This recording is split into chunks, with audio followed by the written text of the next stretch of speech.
Okay, Purnim Advani respond to that.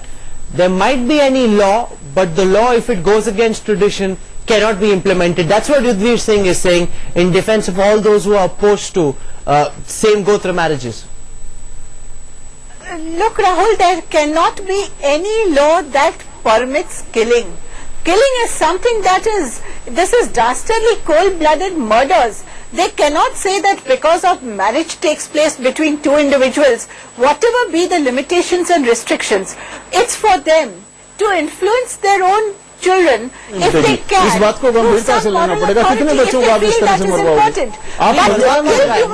अरे ये लोग मरवा रहे हैं जो धक्का कर रहे हैं जबरदस्ती एक कानून को, जिसमें कोई जो कानून विकृत कानून है उसको थोपने का प्रयास किया जा रहा, वो मरवा रहे हैं। जो लोग जबरदस्ती कर रहे हैं किसी समाज को, उसको समाज की सोचने को तैयार नहीं कि जमाना बदल गया। जमाना बदल गया तो यार कोई आए ना, वो बदलने वाला आए ना कि मैं अपनी बेटी और बेटे की शादी करूंगा, आए तो सही समाज में जमाना बदल गया तो एक केस लाओ ना सामने आप। नहीं तो लड़कियां कर तो रही है शादियां अपने भाइयों से, इस स्टूडियो में लाके बैठाओ ना। जो कह रहा कहना बहुत आसान होता है, सहना बहुत मुश्किल होता है। ये तो एकदम किसको सहना मुश्किल होता है? लड़कियां लाजमी तौर पर सोच समझ के लड़के कर रहे हैं शादी, लड़कियां कर रहे हैं। ये विकृत दिमाग के बच्चे हैं जिनका विकृत दिमाग कौन कहता है? बेसिकली कोई भी समाज कहता है, कौन कहता है कि कोई समाज किसी सिस्टम के बगैर नहीं चल सकता। और जिस समाज का नहीं, पर तालिबानी सिस्टम तो नहीं हो सकता है ना। जिस सिस्टम तालिबानी तो नहीं हो सकता है कि आपका एकदम चाबुक के दर्द आप जिसे कहेंगे वो तालिबानी होगा, आप जिसे ठीक कहेंगे वो ठीक होगा, जिसे नहीं तो किसी को मारना क्या जस्टिफाई करते हैं?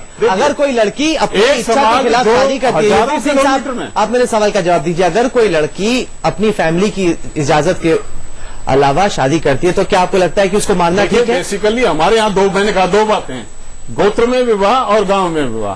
तीसरी बात पे कोई समाज में कहीं रिएक्शन नहीं। तो गोत्र में अगर गांव में विवाह हो रहा है, गोत्र विवाह तो आपके हिसाब से उनको मारना ठीक है? गांव में विवाह मारने की बात मैं नहीं करता हूँ, लेकिन मेरा कहना ये है नहीं करते का क्या मतलब है? मेरा आप जिसको अपोज कर रहे हैं उसकी वजह से ऑनर किलिंग्स हो रही है। ऑनर किलिंग हो रही है ना, इसलिए हो रही है कि वो उस परंपरा का उल्लंघन करके, मैं आपकी बात से सहमत हूँ, वो उस परंपरा का उल्लंघन करते हैं। कोई भी आदमी, आप ये हजारों किलोमीटर में हम लोग बसे हुए इस तरह के जो उन ट्रेडिशंस को मानते हैं। आपने डंडा उठा लिया, आप हमें सुप्रीम कोर्ट से सीधा करेंगे।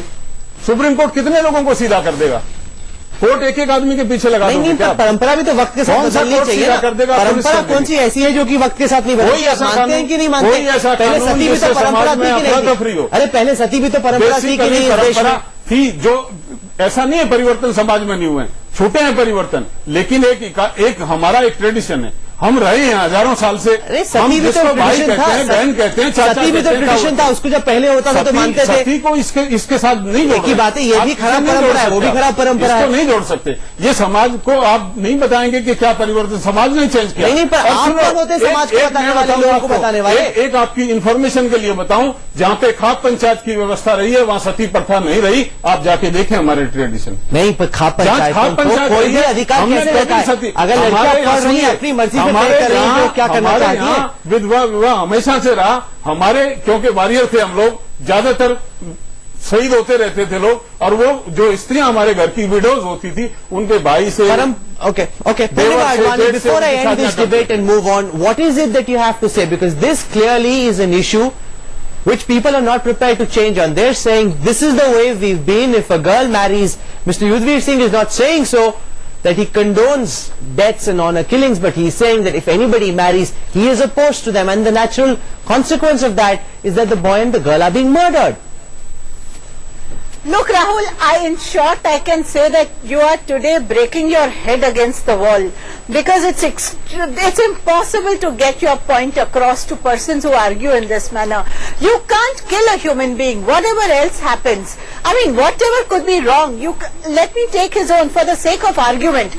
Suppose these people, as he says, are disabled, they are unable to think properly, they are doing something incorrect, whatever.